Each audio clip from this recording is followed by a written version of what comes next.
But again, like I said, I didn't really know what the hell I was doing. The reality is we can't save our way to wealth. We got to invest it. And I will say by my 26th birthday, which I celebrated in Cabo, the combined amount of my different 401ks into one pile reached $100,000. So long story short, I came from nothing, but started from the bottom and now we're here. Hello. Welcome back to the 9 to Fly pod. I am your host, Cinneah of Flynanced, and I'm super excited that you're here. We're getting into how to start building wealth with your 9 to 5, and you're going to be hearing more about my story of saving my first $100,000 towards retirement at the age of 26. Before we get into all that, though, make sure you're subscribed and following 9 to Fly pod across all platforms. Make sure you're subscribed on YouTube and that you're following us on IG and TikTok. Now, before we get into this episode, I want to do a quick disclaimer. This episode is not going to contain any financial advice, and you should always consult with a licensed financial or tax professional before making any investing decisions. Now, moving on, I'm excited for this conversation because building wealth in a 9 to 5 was a game changer for me.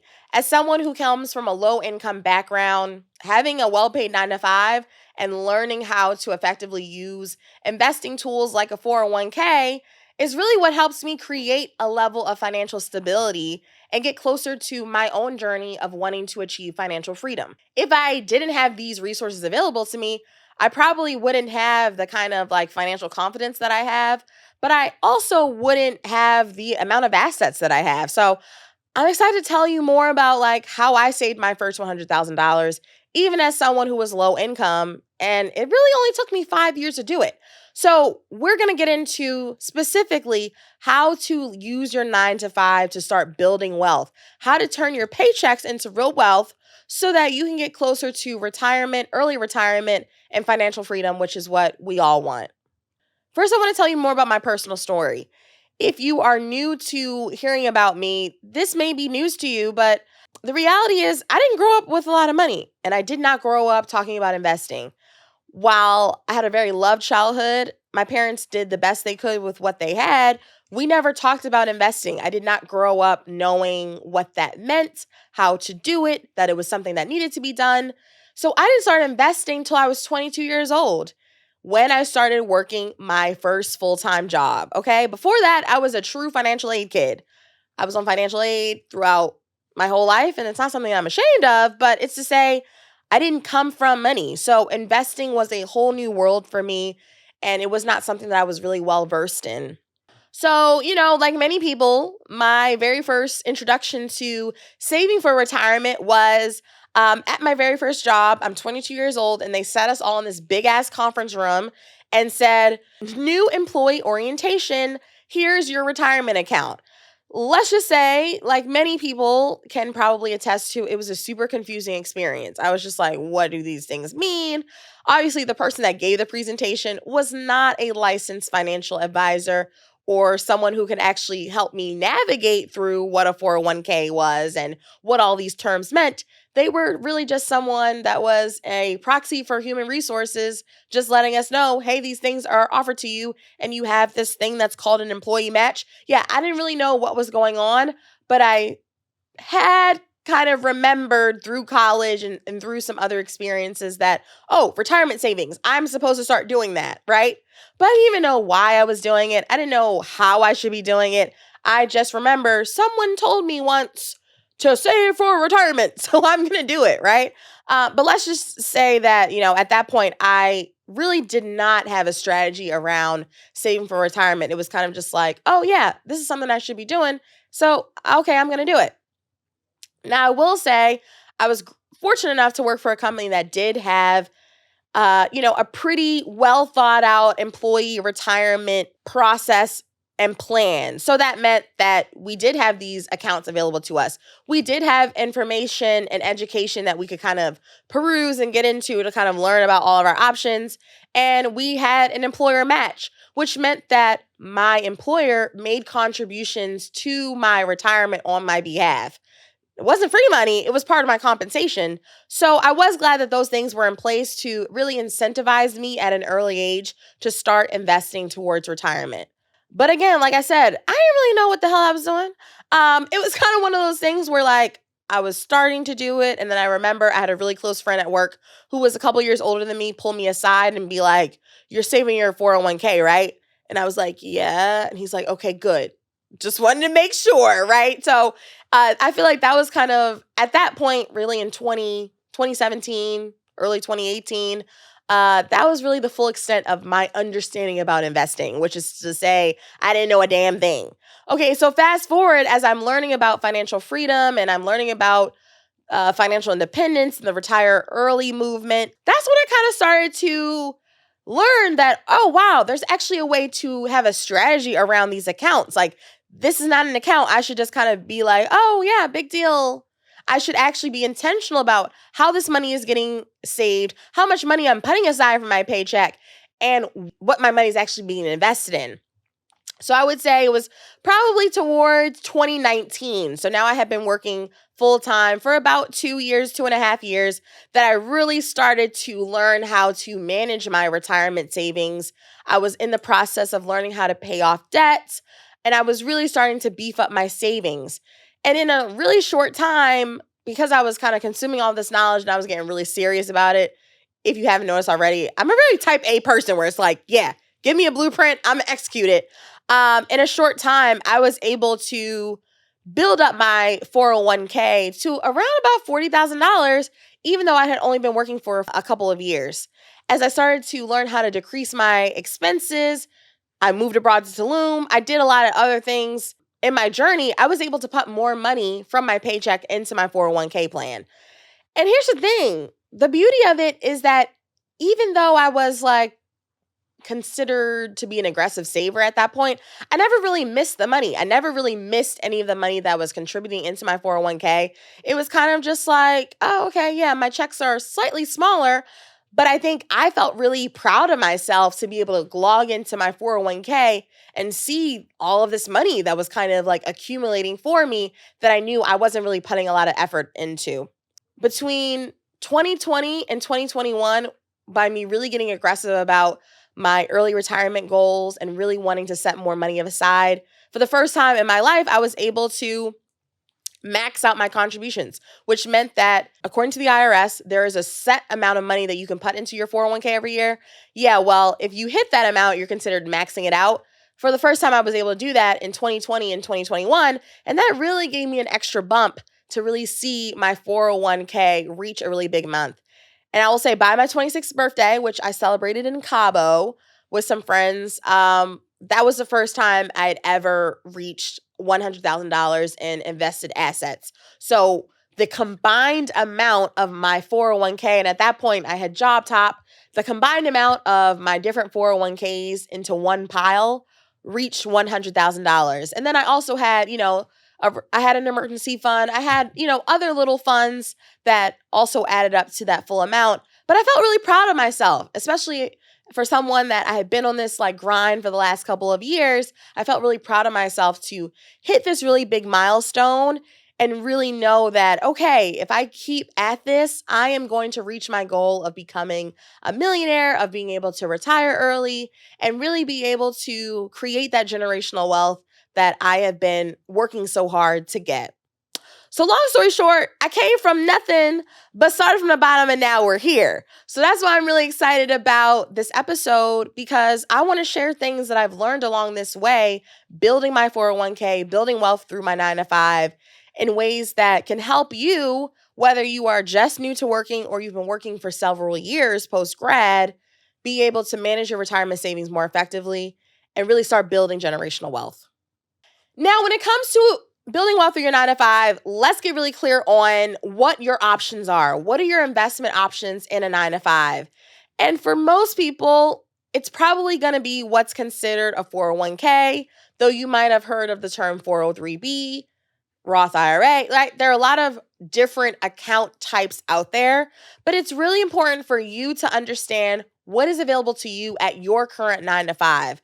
Every company has a different investment policy. Every company has a different retirement plan. So it's really important for you to Really learn what is offered to you through your company. Really seek clarification and guidance. And don't be afraid to ask for questions. Ask questions of your HR person or whoever is your benefits rep to really get clear on what accounts are available to you. And as an employee, are there benefits, extra savings that you get that you can put towards retirement? Now, for most folks that are working in the private sector, working in corporate, working a traditional 9 to 5, you probably have a 401k, what is considered a pretty standard employer-sponsored retirement plan available to you, and it's called a 401k. You probably have it. You may already be investing in it. You may not already be investing in it. But many of us that work in traditional 9 to 5s have those accounts available to us. Now, if you work in a school or a nonprofit or a public sector, your employer-sponsored account might be considered a 403b, right? These are just names that the IRS came up for these accounts. But the important thing to keep in mind is that these accounts actually do have tax benefits. There are benefits to putting part of your paycheck into these accounts that can help you in terms of saving money on taxes now, but it can also help you in terms of building wealth for the future. Real quick, let's talk about employee matching. Your employer might be giving you money to retire with.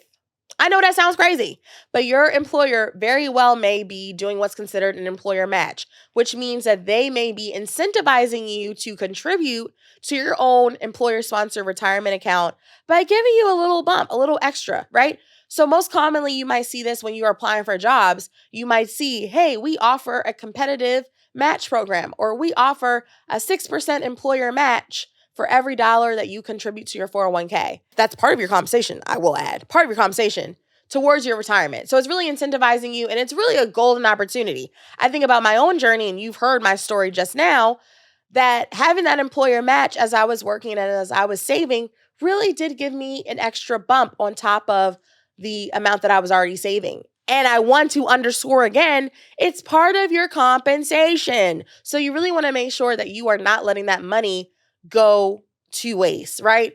It's very much, if you don't use it, you lose it. So you want to make sure that you're really maximizing that benefit and contributing enough to get the full match, which is part of your compensation that you're owed. And then also you got to explore various paths. Now, if you follow me on the gram, if you're part of the finance community, you know that I'm all about having you get to the big obnoxious bag. But the reality is that when you really do become a high earner, you have to be intentional about what different accounts you're using to essentially put more of your earned income into to save money on taxes. So there are various plans that are out there. Traditional means that you are putting money into that account without paying taxes on it. Roth means you're putting money into that account after you've paid tax. Depending, again, on your employer plan, you might have these options available to you, and certain times in your career might make sense to have various money go into various accounts based on your financial situation. So it's really important for you to really speak with someone who is certified, is a financial planner that can help you navigate some of these accounts and really make sure you are maximizing them to save money on taxes and also get closer to your wealth goals. For example, when I was a high earner in my 9 to 5, it always made sense for me to contribute to a traditional 401k plan, which meant right off the top, that money was flowing into my 401k without me ever touching it, without taxes ever being taken out of it. And before other expenses were taken out of my paycheck, that money off the top was put into my 401k plan. Why that made sense is as a high earner, I probably wanted to save money on taxes. I didn't want Uncle Sam coming for my full bag. So because I was putting money into a traditional 401k, I was actually saving money. It was actually a tax optimization strategy that helped me save money, but also put more money aside for retirement. So that's another just way of saying you really got to do some research and understand your investment options at work. Before we can get into what you're invested in, let's really make sure that you're clear on what accounts are available to you and what benefits you may already have at work that you should be maximizing to get closer to that generational wealth you want to build. Now let's talk about making wise investment choices. Now here's the thing. A 401k is not a magical investing vehicle. Like you just don't put the money in and magically you got $1 million. A 401k is just like any other account. It's just like going to your neighborhood bank and opening in a bank account. Now, the difference with the 401k than your traditional bank account is that you can invest money inside of it. But that's what I want to underscore. You have to invest the money. So it's not just enough to have money go from your paycheck into a 401k or a 403b or whatever account is available to you. You really got to make sure that that money is being invested into the market. So I want to talk really quick about some wise investment choices that might make sense for you as you were thinking about how to turn this money from your paycheck into your retirement account and actually invest it so that it's starting to make money for you. First is what's considered target date funds. Now, I was born in 1994, so I always remember my target date was like 2060, which I would look at that and just be like, holy hell, 2060 feels like forever ago. Or it was like 2050, 2060, right? If you log onto your 401k plan and you see target date 2050, 2060, that's a target date fund, which essentially means that money that is put into your target date fund is going to be automatically adjusted based on really just assessing where you are and how close you are to retirement. So typically what it mean for a young 9-to-5 hottie like me who's under 30, a target date fund is probably going to take on a lot more risk for me because they know she's probably going to be working for another 35 years, right? Whereas someone who has their money invested in a target date fund who may be in their 40s, 50s, or 60s may have a different allocation, a different blend of how all of these different funds and assets are coming together so that they can reduce some of the risk because they might be closer to retirement. That's just a long way of saying it's a pretty easy and straightforward way to start getting your money invested, especially if you were a beginner. When I started out with my 401k, all my money was invested in a target date fund because I didn't know any better, and that was fine. It was still a way for me to start getting my money invested. It was a way for me to start earning money through the market. And that's honestly what helped me get into the habit of saving and investing consistently until I learned about this next piece, which are index funds. Now, index funds and ETFs are also a really great way and a very wise way to invest the money in your 401k or your other retirement accounts.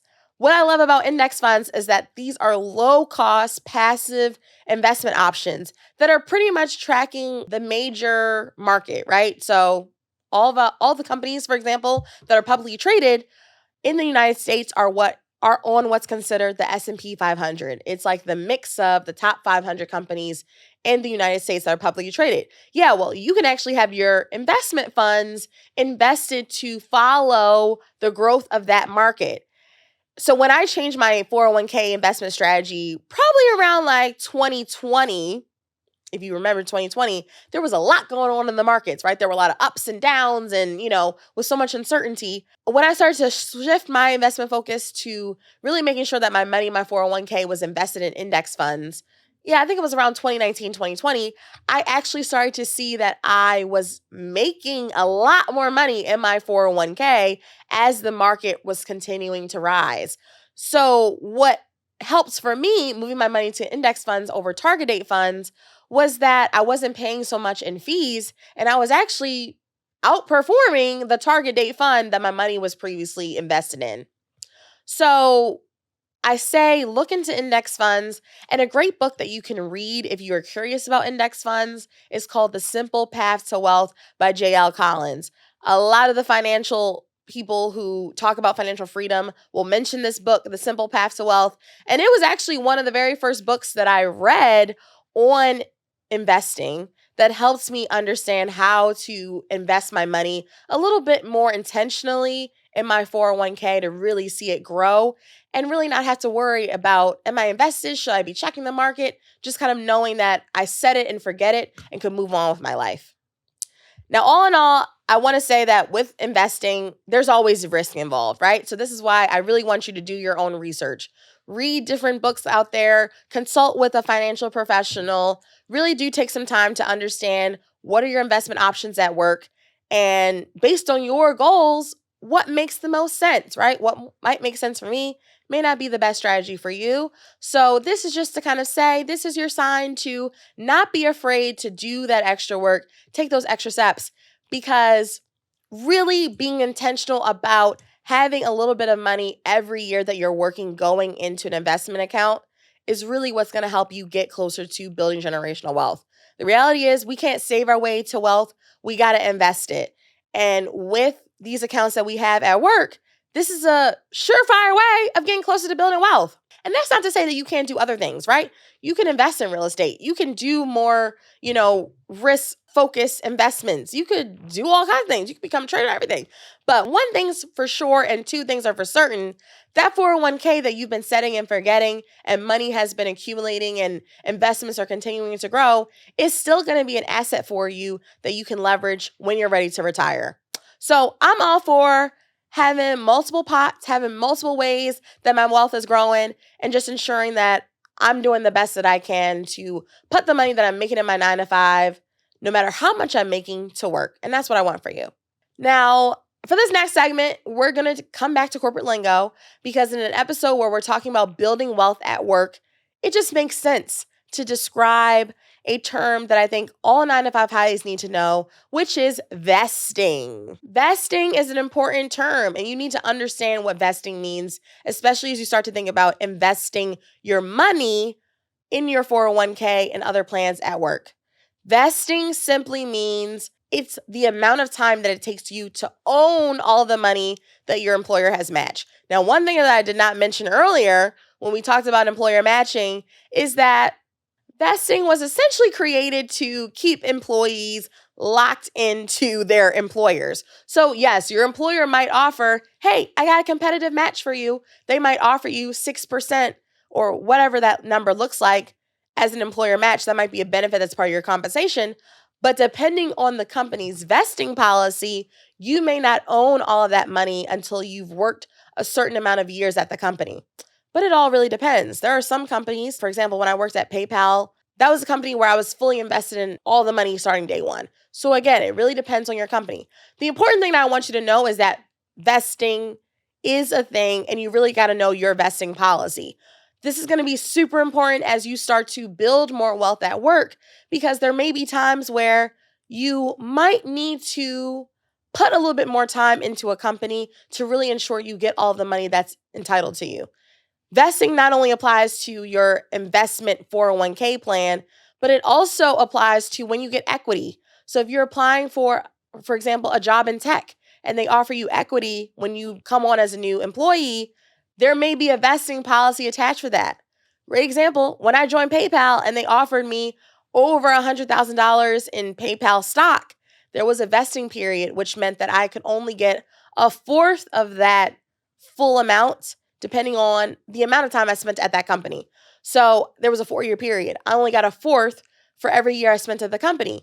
Now, obviously, I got laid off 1 year into my employment at PayPal, which means that even though I was offered 6 figures of equity in PayPal, I only got 25% of what I was offered because I was laid off after 1 year, right? So again, vesting is super important for you to just know in terms of your own timelines, your own goals. If you're thinking about job hopping and you realize, well, if I stay a couple more months, I'm going to be fully vested. These, again, are things that you should really be thinking about and knowing for yourself about your company's culture, so that you can really make an informed decision around any money you might be leaving behind as you make pivots, as you grow your career, as you move companies, and really just making sure that you are doing what's best for you and your money. Now, before we end this episode, you know what we're going to do? We got time for the Hottie Hotline. Before we end this episode, we got time for the Hottie Hotline.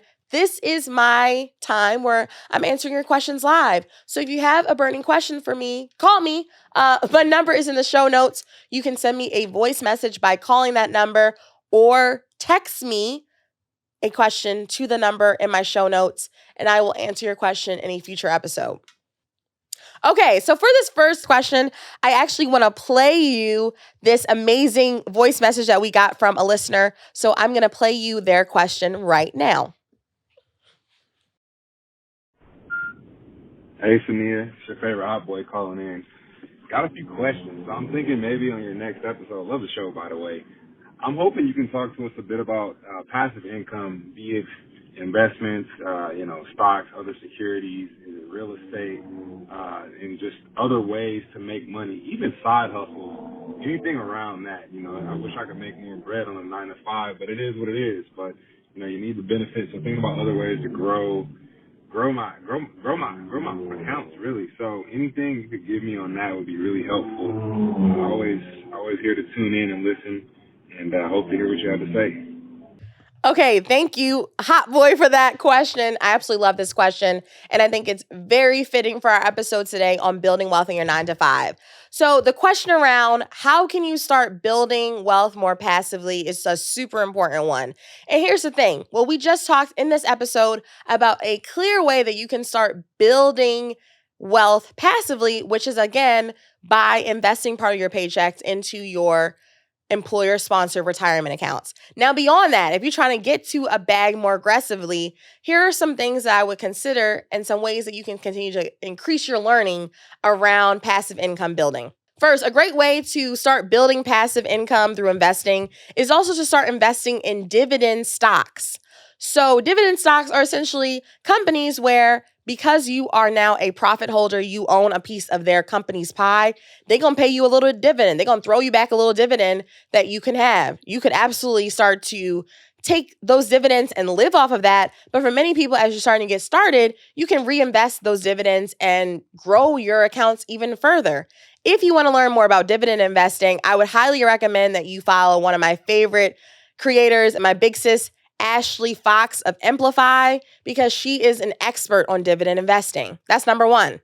Number two, I think, is a lot of people talk about real estate, but the reality is real estate investing is not as passive as other forms of investing. So real estate actually does take a lot more active hands-on work and execution to get started, right? You got to either save, you got to build, you got to buy, right? It's not as passive as just making a few clicks and then setting it up to do auto pay and having that money go out automatically. But there is a way to invest in real estate passively, and that's called investing in a REIT. A REIT is a real estate investment trust. The same way that you can invest in a dividend stock is the same way you can invest in a REIT. A REIT allows you to essentially own real estate without having to be nobody's damn landlord. So if you're also curious about REITs, I want to shout out Ashley Fox again. Follow Ashley Fox because she has a lot of great resources on her Instagram and in her community around REIT investing. I'm invested in some REITs. I'm invested in REITs that own Simon Property Group, which is, for the shopaholics. You probably know Simon Property Group because they own a lot of malls. They own a lot of outlet malls.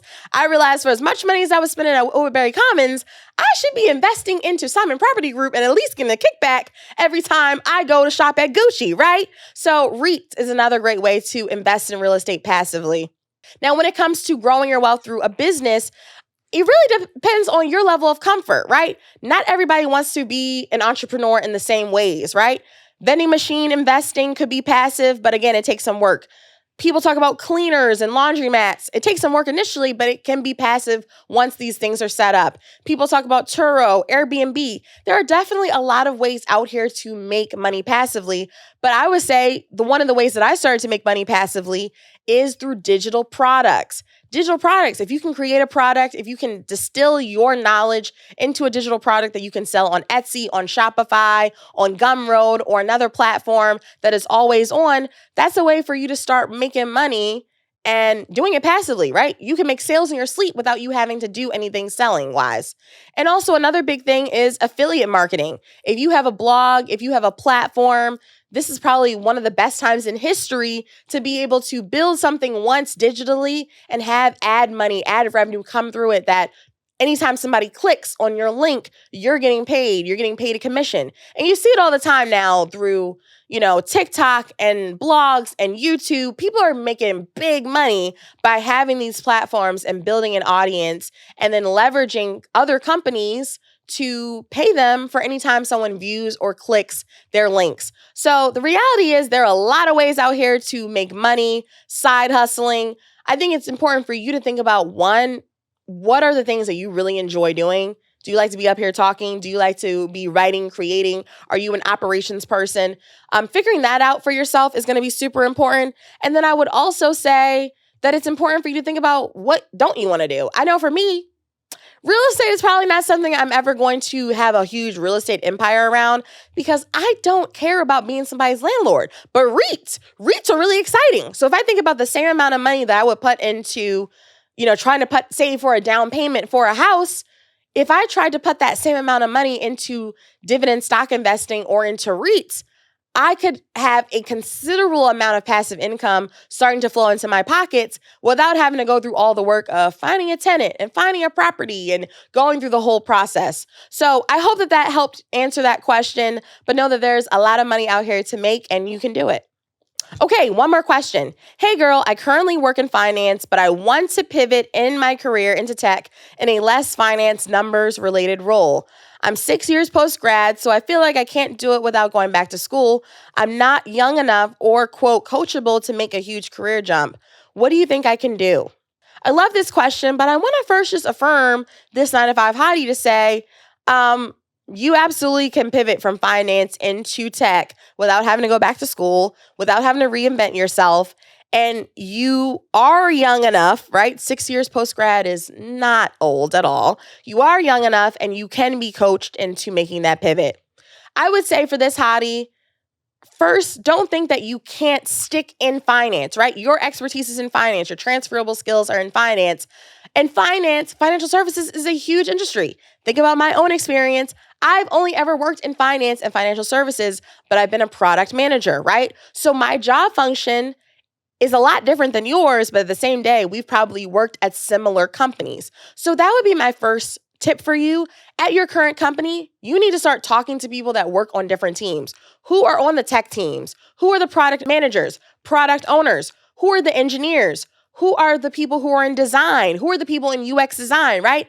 It sounds like you might be open to a lot of different career paths. You just don't want to be in the numbers and data anymore, which is fine. But the reality is, especially if you're at a major bank or a big financial services firm right now, there are people working in other jobs that are adjacent to the work that you're doing that are not looking at numbers all day, that might be doing things that are more creative. Hell, you could take your background in financial analytics or reporting and go into marketing, right? But again, keeping it in your same industry. So I would suggest for you, before you start thinking about abandoning the finance boat altogether, really talk to people in your industry at your current company and understand what other career paths are out there for someone with your skill set. Does it look like going into more of a strategy operations role? Does it look like going into more of a product management role? Sales, right? Like there are ways that you can expand beyond finance while still making more money and developing your skills. So I hope that helps. Thank you so much for the question.